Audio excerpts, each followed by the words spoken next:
William McChesney Martin, longest serving chairman of the Federal Reserve, he had once said that the role of the central bank is to remove the punch bowl just when the party is getting started. So let's introduce the idea of centralization.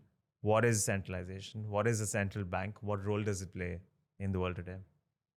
Let's start with a quick one-line summary of what a central bank is, and then we'll delve a little bit deeper into how we can define it a little bit. So the idea of a central bank is to care for the interests of private banks, care for public welfare, and popular opinion. So it's sort of a network that brings together the interests of private individuals and private ownerships and private banks, the general public, so the societal welfare, and just the opinion, the popular opinion in the economy and research and academic interests about how and why shall an economy serve the wider purpose of the open overall expression. Can these interests overlap? These interests can definitely overlap and have overlapped in the past, and we can think about that as well and how this happened. So let's take the US as an example and how sort of this federal bank or the central bank came into play. So it happened in, I think it was 1793, that private banks were private banks were serving people and serving loan interests. So you, as an agrarian, would go to a private bank and ask for some money to buy some fertilizers, and come back with the idea that, oh, after a year, after my crops have grown, after I've collected some money, I can pay back this loan. And so this was this initial idea of like a state and a local bank.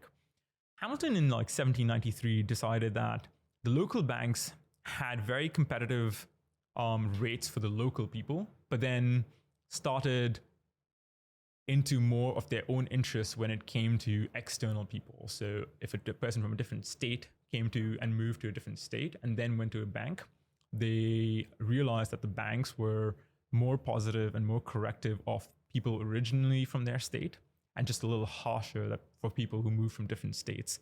As the US back then notably was not very well unified, and states had their opinions on other states, and so this started to show in aspects of life, including the banking sector as well. So in 1793, something happened and the first Bank of the United States was created. So it was a charter for 20 years and it was going to be renewed had the first Bank of the United States continued in serving its purpose.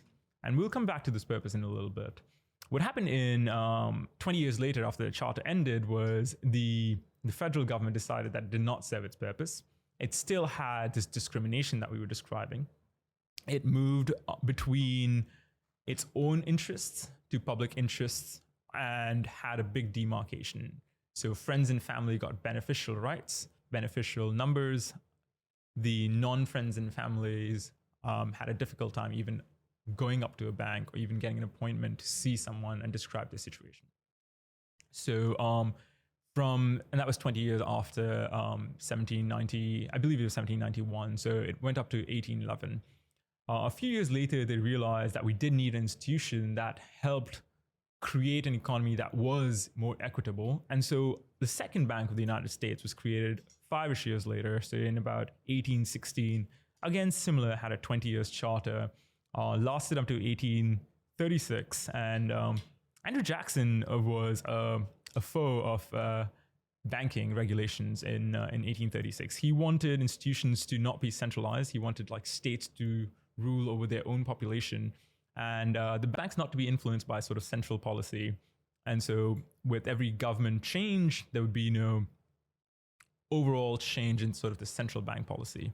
And so he then decided not to have the charter continued or renewed, essentially. So the second Bank of the United States, after 20 years, which was around 1836, was let loose as well and was let to fall. Over time, then for the next 25 years was this regime of free open state banks where every state had their own banks.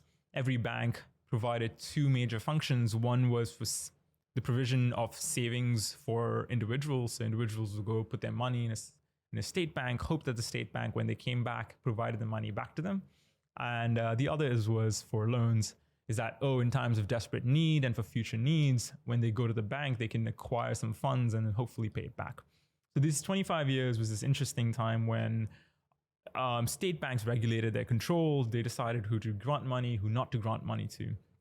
And then I think it was in the 1860s where the first national act, the National Bank Act was passed. I think it was called the Central Bank Act of 1860s, where the first charter, the first official charter of having a central bank was given, and the first central bank was created. However, the central bank was not widely accepted and also had its own issues on acceptance. So it ties back to our idea that we had initially: what happens if people don't believe in it?